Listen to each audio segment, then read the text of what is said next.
É possível tratar de questões espirituais em uma análise geobiológica? Quer saber mais sobre isso? Fique comigo.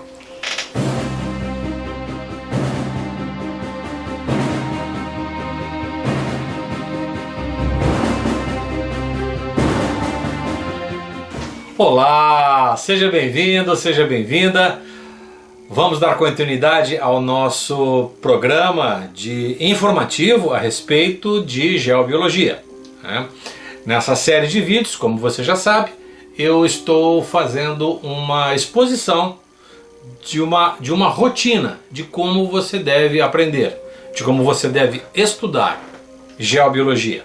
Eu estou te dando aqui algumas instruções básicas para que você possa estruturar o seu programa de treinamento de uma maneira absolutamente metodizada. Essas informações que eu estou te passando aqui, nós também temos esse programa de treinamento com um nível de aprofundamento máximo e é sem dúvida nenhuma um programa absolutamente inédito e com um grau de informação extremo para o trabalho de geobiologia. Tá bom. Então, nessa terceira parte dos fatores de risco, talvez você não tenha assistido às aulas anteriores, então vamos fazer o seguinte: se você não assistiu às aulas anteriores, eu recomendo que você volte um pouquinho, que você dê uma olhadinha ali nas aulas anteriores, onde eu falo dos fatores de risco no âmbito físico, que é a parte tridimensional do processo, os fatores de risco no âmbito psíquico e emocional, que tem a ver com o tempo, com a quarta dimensão, e hoje nós vamos falar um pouquinho a respeito de um fator de risco que tem a ver com processos espirituais. Para falarmos de processos espirituais, nós temos que ter o máximo cuidado, e nós vamos começar com a frase que eu já falei para vocês no nosso vídeo anterior, em que lidar com temas dessa natureza é como se embrenhar em selva fechada em noite de lua nova. Você pode se perder. Muito bem. Eu vou partir de um pressuposto para começar a explicar esse tema para você. Para eu chegar a esse nível de compreensão, eu tive que me balizar por um pressuposto, que é o seguinte: diante de todas as evidências, diante de todos os fatos, diante de todas as expressões comportamentais, emocionais, a evolução planetária em termos de consciência. Eu não estou falando esse negócio de evolução planetária, essa coisa de revolução cultural. Eu não estou falando de evolução planetária no sentido da evolução humana mesmo, no sentido claro e objetivo da palavra. Existem fortes indícios, vou repetir, existem fortes indícios de que existe, além da terceira e quarta dimensão, uma outra dimensão, que é a dimensão do espírito. É a dimensão onde algo que transcende a nossa compreensão formal e objetiva dá os seus comandos. E esses comandos, eles se manifestam, via de regra, no âmbito físico. Eu sempre brinco, não existe manifestação espiritual fora do mundo físico. Manifestação. Então, a ação do espírito, a ação de estados de consciência que por alguma razão fizeram parte de um momento da nossa história, quer se relacionando conosco ou não, se essa forma de consciência, se essa entidade, esse espírito de alguma maneira estiver entrelaçado com nós, isso de alguma maneira pode contribuir com a nossa evolução, com o nosso bem-estar, com a nossa saúde, com a nossa prosperidade, com a nossa fartura, com a nossa abundância, como também pode contribuir com os infortúnios e as doenças e as coisas que não são legais. É possível? É possível que sim. Os indícios nos levam a pensar dessa forma, a ter um olhar dentro deste âmbito. Tá. Flávio, mas e o que isso aí tem a ver com a casa, com a geobiologia e tudo mais? Tudo. Absolutamente tudo. Então vamos lá. Vamos começar com o basiquinho. Tá? O basiquinho é a gente fazer uma retrospectiva rapidinha da primeira aula, da segunda aula, para que a gente chegar nesse contexto. Na primeira aula nós falamos dos aspectos físicos. O aspecto físico como se a gente olhasse para nossa casa, né? Nossa casa, apartamento, condomínio, organização, empresa, escritório, olhasse para essa estrutura arquitetônica e a visse como uma caixa de ressonância. O que é uma caixa de ressonância? É um ambiente físico onde uma vibração se manifesta de alguma forma. Essa vibração pode ser a vibração, por exemplo, de um instrumento musical.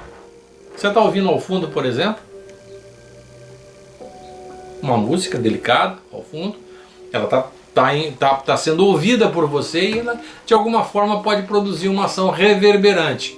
Essa reverberação, essa ressonância é quando existe a transferência de energia de um sistema vibratório para outro. Quando é que um sistema vibratório entra em ressonância com o outro? Quando as frequências são iguais ou quando essas frequências são harmônicas. Vou repetir, um sistema transfere energia para outro ou entra em ressonância quando as frequências são idênticas ou quando essas frequências são harmônicas. O que é uma frequência harmônica? Eu tenho uma frequência com um determinado valor, sei lá, 450 kHz. Então uma frequência ressonante pode ser uma frequência de 900 Hz, que é o dobro, ou uma frequência abaixo, 225, 450, 450, 900 e assim por diante. Então essas frequências são frequências harmônicas. Eu dei o de meio comprimento de onda, mas podia ser de 1/4, de 1/8 e assim por diante. São as afinações, são os acordes. Tá. Então eu quero te lembrar o seguinte: quando nós falamos de aspectos espirituais, a condição vibratória do espírito, a condição vibratória e não manifestada do espírito, ela não apresenta um conteúdo vibratório como nós percebemos no campo físico.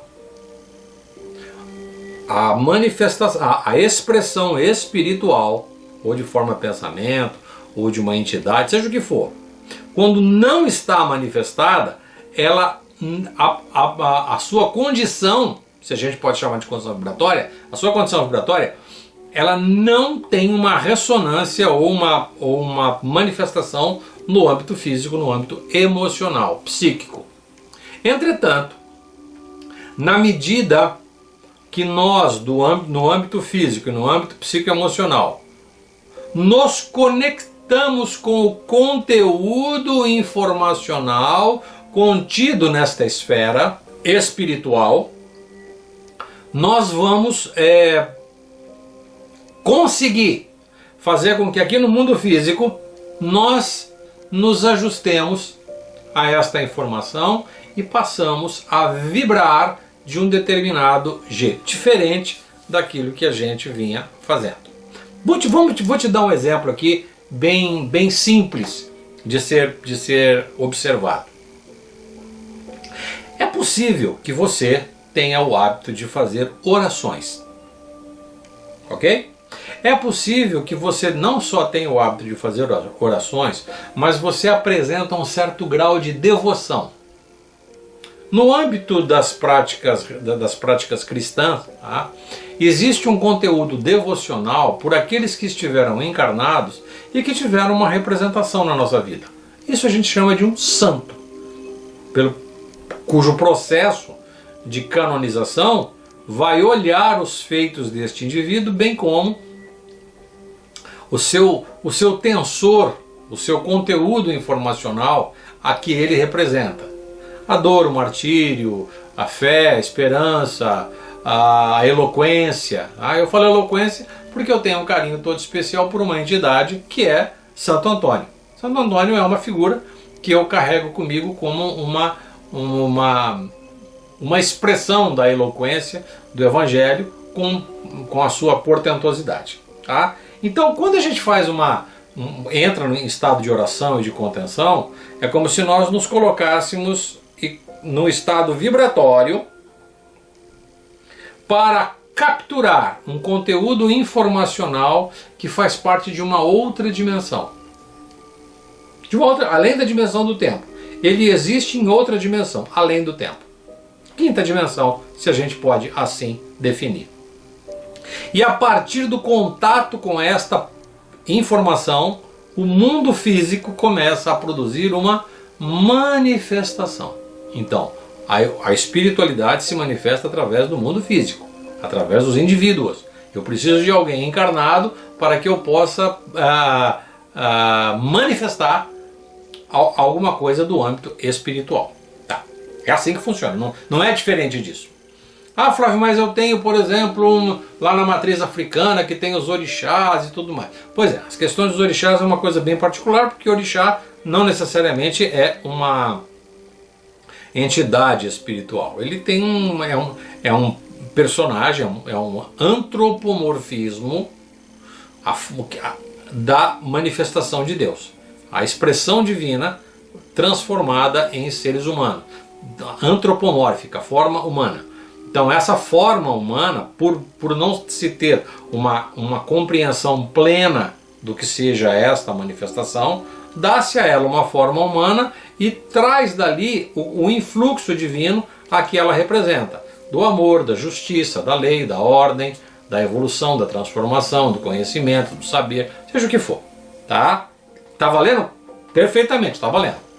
No âmbito, para que a gente entenda então como funciona no âmbito da análise geobiológica e como isto funciona como fator de risco, agora nós temos que ter uma isenção sobre esse fenômeno. O que é uma isenção sobre esse fenômeno? Você não pode ter envolvimento religioso. Eu sou espírita, eu sou budista, eu sou católico, eu sou da Umbanda, eu sou do Candomblé. Esquece isso, pelo menos por hora. Esquece isso pelo menos no momento que você estiver estudando, para que você tenha, repito, isenção. Bom, Flávio, eu não sei se eu vou me sentir à vontade para lidar com essa questão espiritual, se eu vou ter que mexer com desencapetamento, com processo de obsessão. Não. Eu não estou te propondo nada nesse sentido. Mesmo porque esse é um assunto que deve ser tratado quase que paralelo à formatação de um programa de geobiologia. Tá? Até bem paralelo a um programa de radiestesia ou até de radiônica. Então não se fie na possibilidade de que você, no final de semana, quiçá um mês de estudo, tu te torne altamente competente para lidar com processos espirituais de alta complexidade. É um engano. E você pode se perder na fumaça. Não facilite, sobretudo nessa área. Vamos lá? Voltando aqui. Então, dentro desse contexto, nós precisamos observar primeiro uma análise temporal. E esta análise temporal, ela está vinculada a uma análise radiestésica, evidentemente, para determinar se existe o influxo vibracional ou informacional de uma entidade espiritual no sistema. Como é que você faz isso? O conhecimento de uma técnica radiestésica específica te dá suporte para fazer esta análise. É a radiestesia cabalística e eu já deixei para você o acesso a esse material na nossa página. Basta você baixar o PDF, que ele vai estar à sua disposição para você ler um pouquinho sobre isso. Tá? Ali tem bastante informação preciosa. Tá lá o livro, já expliquei para você que o livro já se tornou de domínio público, já entrei em contato com a editora já liberou essa informação, enfim, fique tranquilo com relação a isso. Já se vão 15 anos que esse livro já é domínio público. Tá lá para você baixar, para você copiar. Então esta prática, esta técnica de análise, eu inclusive preparei um vídeo só sobre este comando informacional, só sobre este processo em particular, que é a chamada radiestesia cabalística ou radiestesia da verdade. Então eu preparei um vídeo extensivo sobre isso, depois vai estar na nossa sugestão de vídeo, está lá o vídeo para você assistir, para você tomar conhecimento de como é que é feita essa medida. Entretanto, eu desenvolvi um trabalho onde eu faço uma análise temporal de onde o fenômeno começa a acontecer pela primeira vez e verificar se esse fenômeno tem efetivamente uma causa ligado a processos espirituais. Tá bom? Vou mostrar para você. Eu queria que você me acompanhasse, queria que você visse aqui, ó. Este gráfico eu desenvolvi para fazer um trabalho, para fazer uma análise entre quarta e quinta dimensão, 4D e 5D. Todas as vezes que radiestesicamente a gente detectar a vibração da euforia, da preocupação e do medo, nós vamos encontrar um influxo vindo da quarta dimensão, vindo da história do indivíduo ou dos indivíduos. Quando aparecem os sintomas de tristeza e frustração, eu estou lidando com aspectos da alma do indivíduo, estou lidando com questões da quinta dimensão, tá? Então, voltando aqui, neste gráfico, ele tem um desenho de uma linha do tempo baseado em 3 estágios da nossa vida. Foi apenas uma formatação, podia ser de outro jeito? Sem dúvida que sim, provavelmente você teria até uma outra sugestão de como isso poderia ser feito, de uma outra maneira, enfim. Mas eu usei esse recurso aqui, porque esse é um recurso muito parecido, não, igual ao recurso que a nossa mente utiliza para capturar informações na quarta e na quinta dimensão. Na quarta e na quinta dimensão. Por exemplo, como é que você captura uma informação na quarta dimensão? Quando você se lembra de alguma coisa. Quando você se lembra. Se eu perguntar para você, há 10 dias atrás, você se lembra do que aconteceu há 10 dias atrás? Ah, sim, Flávio, há 10 dias atrás, inclusive eu tinha feito uma viagem, encontrei com um amigo que fazia muito tempo que eu não via. Foi um momento espetacular, cara, puxa vida. E há uma semana atrás? Bom, uma semana atrás, puxa vida, era um final de semana, inclusive eu fui fazer uma visita fui a um restaurante e a comida que lá estava uma delícia e acabei encontrando pessoas que eu não via há muito tempo. Então, isso que tem a ver com lembrança, tá? Diretamente ligado à quarta dimensão, tá? E na medida que eu me remeto a algo que tem a ver com o meu entristecimento e com as minhas frustrações, isso já é um caráter mais de história da minha alma. História daquilo que eu venho trazendo ao longo das minhas múltiplas existências. Pessoal, eu estou falando isso para você que está me assistindo, você que me ouve, você que está comigo já há um bom tempo, a gente talvez compartilhe, é possível, tá? Pode ser que sim, pode ser que não, mas enfim, mas eu acredito que a grande maioria daquelas pessoas que compartilham conhecimento comigo, tem em conta que existe essa possibilidade do processo reencarnatório. Entretanto, o processo reencarnatório ele não é decisivo. Acreditar ou não, entender ou perceber, ser uma hipótese testada ou não, isso não invalida a nossa existência. Muito pelo contrário. Tá? Muito pelo contrário, em todos os sentidos. Se você acredita, muito pelo contrário. Se você não acredita, muito pelo contrário. Não importa, a nossa existência ela não é definida por esses fatores. Entretanto, quando nós encontrarmos um fator de risco no âmbito psíquico-emocional que tem a ver com entristecimento e frustração, raiva, a gente vai estar lidando com aspectos mais profundos de nossa alma. Isso de repente pode conter um aspecto ou não ligado à nossa alma, ao nosso espírito. Tá? O fato é que ele existe, isso é factual. E se existe, nós precisamos lidar com isso. Se ele existe e você percebe que ele está com você, você é uma pessoa entristecida, você apresenta estados de frustração permanente, as pessoas que você está analisando apresentam esse estado de frustração permanente, esse estado de entristecimento permanente, nós precisamos avaliar e analisar se ela apresenta isso fora da casa, fora de casa. Ela é assim sempre. Eu morava na outra casa, era assim. Eu morava nessa casa, sou assim. Eu já mudei para outra, sou assim também. Então, essa pergunta você tem que fazer para essa pessoa. Então, na medida que este conteúdo faz parte da história do indivíduo, inclusive da vida pregressa dele, foi sempre assim. Tá? O entristecimento não aconteceu num dado momento, ele não ficou triste num dado momento ou é circunstancial. Ele não ficou frustrado porque, bom, puxa vida, a gente ia sair hoje, ia para o cinema, caiu um maior pé d'água aqui, eu tive que deixar para trás essa oportunidade da gente ir para o cinema e depois dançar e depois jantar. É uma frustração temporária, que depois da manhã já não tem mais. Tá? Você está triste por uma questão circunstancial, aconteceu um fato que você, puxa vida, que pena, né? Que coisa, né? Que coisa chata, e, puxa vida, a pessoa foi embora, a pessoa, né, faleceu, um ente querido, alguma coisa assim. Então tá, ok, a gente passa, vive o luto, o entristecimento e daí para frente vai ficar saudade.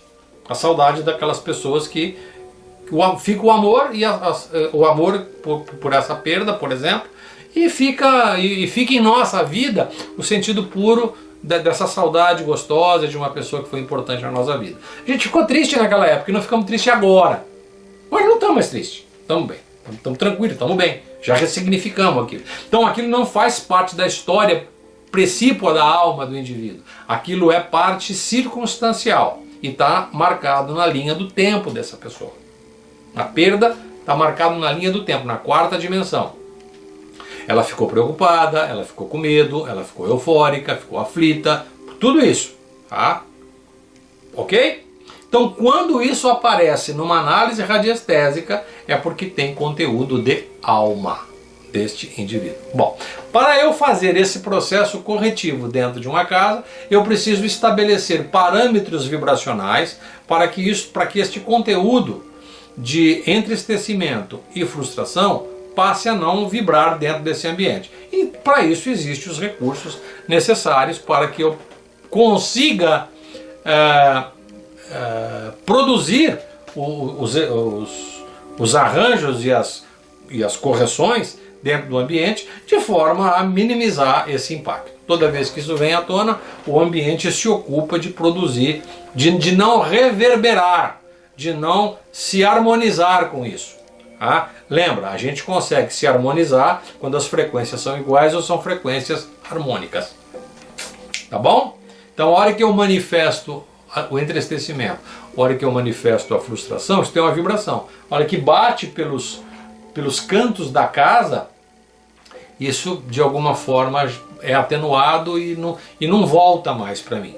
Então, existem recursos para a gente fazer esse tipo de correção. Bacana? Ufa! Tá vendo?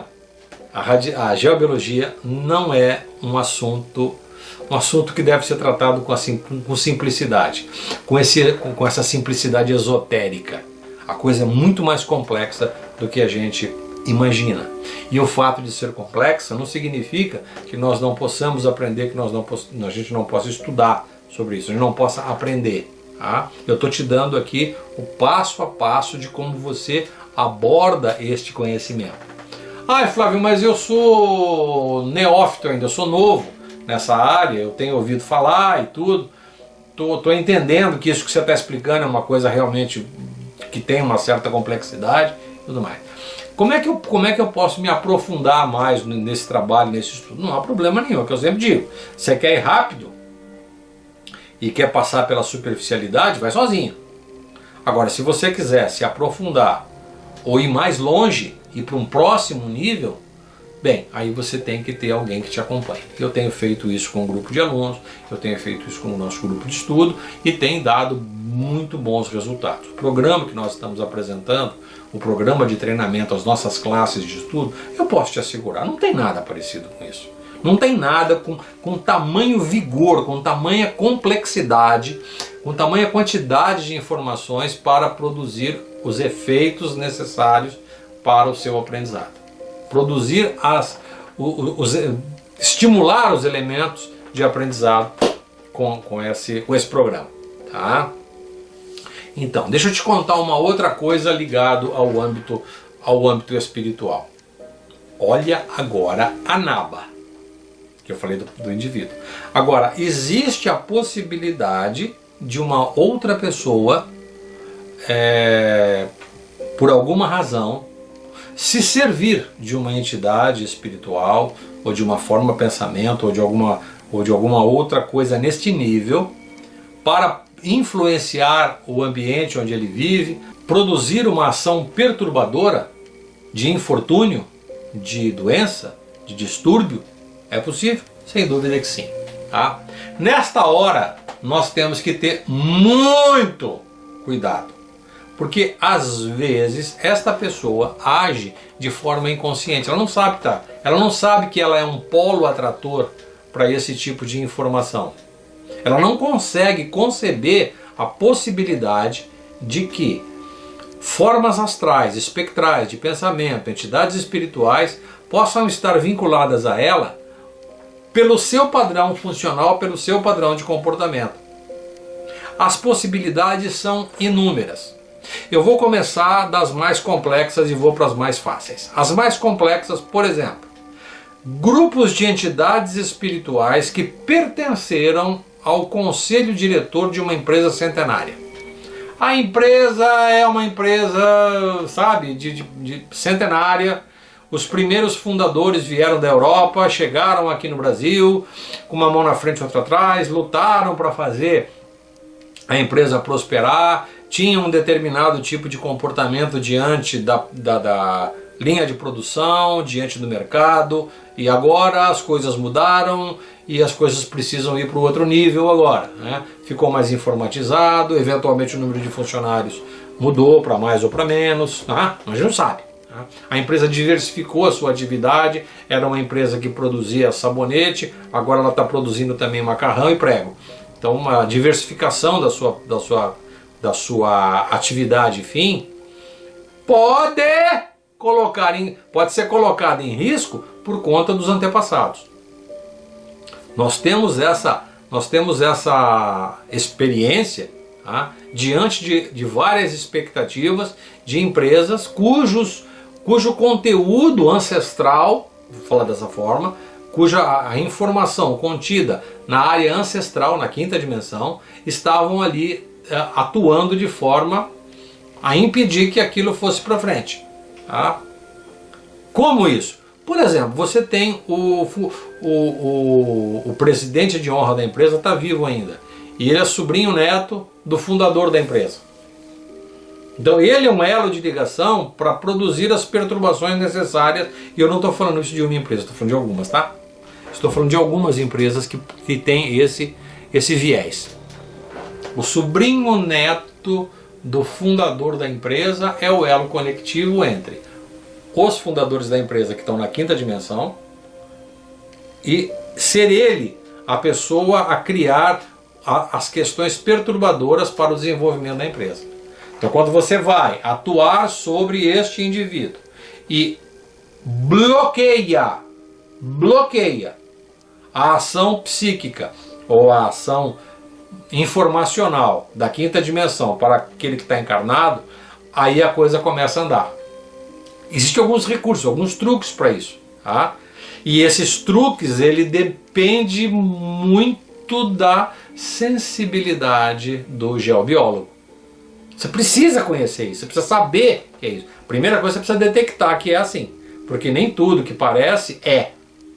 A grande maioria dos problemas desta ordem estão vinculadas à quarta dimensão, a questões psicoemocionais, a questões de comportamento das pessoas encarnadas. Os processos espirituais, eles são em proporções infinitamente menores.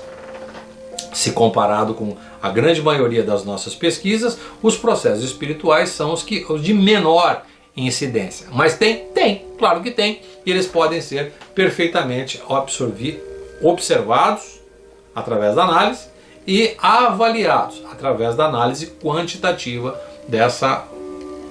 desse processo.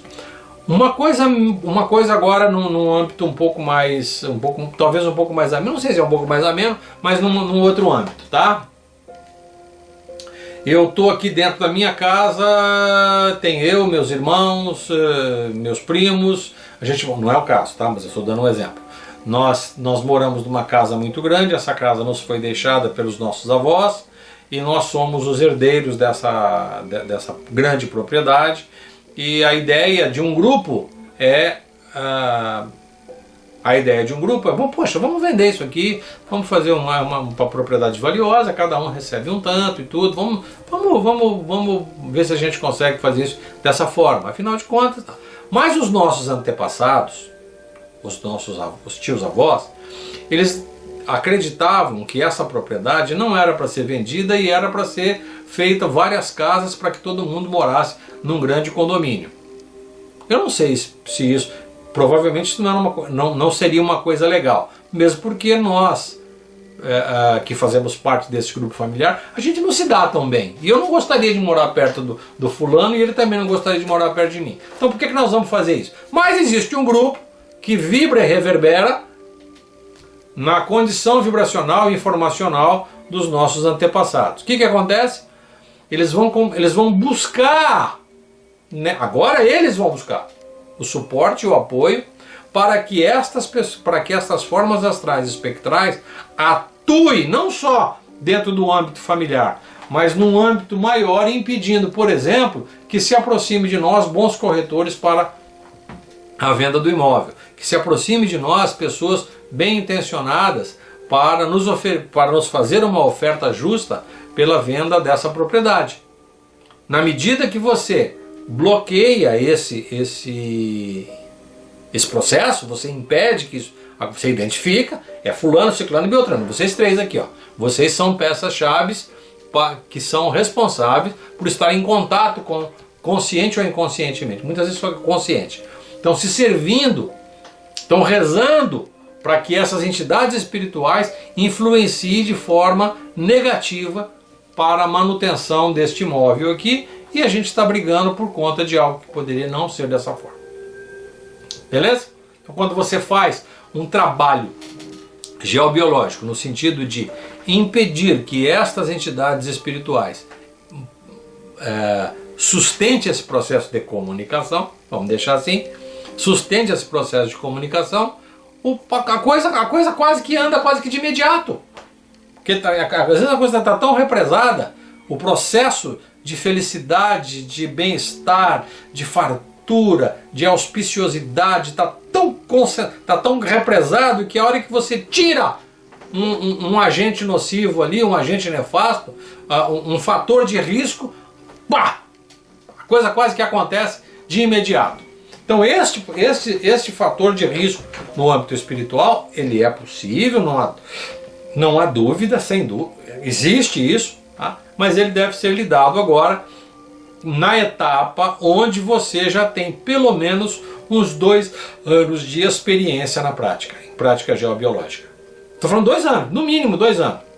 Você já visitou casa, já entrevistou várias famílias, você já entrevistou vários empresários na tua lida, tratando de mexer com a parte física, o reequilíbrio físico, com a análise dos impactos que isso causa no processo psicoemocional das pessoas. Você já está safo, você já criou uma análise um processo de observação muito preciso e crítico.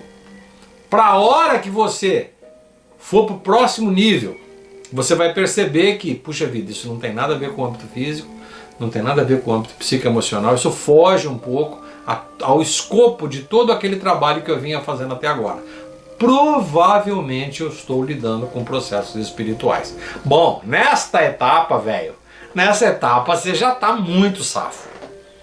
Você não está estalando o dedinho e usando cristalzinho e grafiquinho e coisinha para fazer um trabalho dessa natureza. O nível de envolvimento e de comprometimento seu é muito maior. Provavelmente você vai precisar do conhecimento de alguém que lida com o processo espiritual. Pode ser que sim, pode ser que não. Às vezes algumas dicas e alguns truques que eu sempre passo no nosso trabalho interno, costuma funcionar de forma efetiva. Mas eu deixo absolutamente claro, quer seja você que está começando agora. Você está começando agora. Está tomando conhecimento de geobiologia agora. se propõe a estudar. Então, daqui 2 anos e meio, 3, você vai começar a pensar nesse processo espiritual. Eu estou falando isso sério para você. Não mexe com coisa que você não sabe. Não mexe com coisa que você não tem manejo. Tá? E não acredite em soluções simples para problemas de alta complexidade.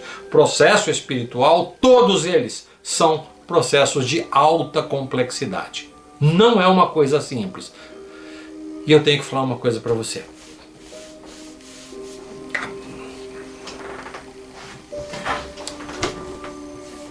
Não é com reza que as coisas funcionam. Não é rezando, tá? Tô falando baixinho para você ficar atento a isso. Não adianta rezar. Você tem que estar num nível muito acima. Você não pode estar com a espada na cabeça. Você tem que estar sob a misericórdia do Criador. Você não pode estar com a espada na cabeça. Você tem que estar sob a misericórdia do Criador. Este é o fator primário. Repetir. Este é o fator primário para você lidar com processos espirituais. Quando eu digo a espada na cabeça, é porque você vem ao longo de toda a sua trajetória fazendo coisas de menos-valia, agindo de uma maneira, sabe, até pouco recomendada. Isso tem a ver com a tua ética e a tua moral. Eu não estou aqui para te julgar. Mas para você entrar neste ambiente e se confrontar com formas astrais, espectrais, até de baixo tensor vibratório, cujo conteúdo informacional é um conteúdo maligno, ora, meu filho, você tem que ter credenciais. Você tem que estar credenciado. Teu coração tem que estar limpo e puro. Você tem que estar sob a misericórdia de Deus. A misericórdia do Criador. Aquilo que te envolve, te protege e te inspira num momento como esse. Numa tomada de decisão e na investidura dos poderes que você tem para produzir uma ação reequilibradora. Está dado o recado. Não te mete com um assunto que você não conhece. Depois de um tempo, você vai trabalhar nessa área, vai lidar com essas questões, e aí vai chegar um momento da tua vida que você vai... Bem, eu já não preciso mais fazer isso. Eu já cumpri a minha missão dentro da área do âmbito das correções ligadas ao campo espiritual. Você vai descansar um pouco. Provavelmente você vai ficar parado 5, 6, até 10 anos. Daqui a pouco você volta. Aí você volta com a carga total. Você passa por uma fase, por um período, onde você vai passar por alguns testes. Tá? E esses testes vão colocar você agora no outro nível. Estou falando isso agora um pouquinho fora do âmbito da geobiologia, mas vão te dar alguma... Você vai passar por testes de capacitação. A vida vai propiciar isso para você. Tá? Como escola, como mestre. A vida vai te propiciar isso. E aí você vai, através do seu trabalho, através da sua lida diária, enfim, você vai chegar num estágio onde você vai ter que meter a mão em cumbuca com um pouco mais de complexidade. E aí vai chegar a hora que você vai explicar para as pessoas o que você está fazendo, como eu estou fazendo aqui com você agora. Tá? Não estou aqui me colocando nesta ou naquela posição, de forma nenhuma. Tá? É que como eu estou compartilhando isso com você, é porque eu já passei por essa experiência e eu não gostaria, não desejo que você passe pelo que eu passei em alguns momentos, de você se meter em coisa que você efetivamente não sabe, não tem manejo e acha que fez um cursinho de final de semana de desencapetamento e na segunda-feira tu tá dando um nó no chifre do capeta. Isso não funciona. Isso não funciona. Estou te avisando. Tá dado o recado. Muito bem? Então, nós vamos ficando por aqui com esse conteúdo. Eu espero que você tenha lido um pouquinho sobre isso. Vou deixar o link para você se inteirar a respeito de radiestesia cabalística. Tá na nossa página. Dá um pulinho lá, tem o link aqui para você chegar até a página. Tem lá todo o material para você baixar, é super legal. E eu acho que vai valer a pena você se inteirar um pouquinho disso. Ok? Na nossa próxima aula eu vou falar um pouquinho de técnicas de análise, tá? Usando gráfico, técnicas de análise utilizando os instrumentos radiestésicos, né? E também usando pranchas e gráficos, para que você possa entender como é que tudo isso funciona dentro do âmbito do seu aprendizado. E eu quero muito estar sempre ao seu lado, te dando instruções, te passando informações e atualizando sempre com relação primeiro aos fatores de risco, porque fatores de risco estão surgindo a cada momento, que nem agora, nós estamos indo para o nível 5 da telefonia celular, né? O 5G. Qual é o fator de risco envolvido nesse processo de transmissão de onda eletromagnética utilizando a telefonia celular? Tá? Como é que isso impacta a nossa vida hoje, né? Isso precisa ser falado dentro de um ambiente de atualização. Então, no nosso grupo de geobiologia multidimensional no Facebook, se você quiser ir lá, se inscrever e tudo mais, será sempre muito bem-vindo, tendo em vista que o grupo é um grupo de divulgação desse conhecimento. Lembrando a você que este conteúdo que a gente apresenta aqui, eu posso te assegurar, ainda eu não consegui encontrar alguém que tenha a quantidade de conteúdo disponível em geobiologia que nós estamos tendo agora. Tá? Se você tiver alguém que tenha mais conteúdo que nós, eu queria te pedir, por favor, para me dê uma recomendação para eu poder, de alguma forma, aprender com essas pessoas. Tá? Eu quero muito saber, eu quero estar sempre à frente para poder ser eu a pessoa responsável para trazer para você as coisas que realmente funcionam. Deixo a você um grande abraço e nos vemos na próxima aula. Fique com Deus. Tchau, tchau.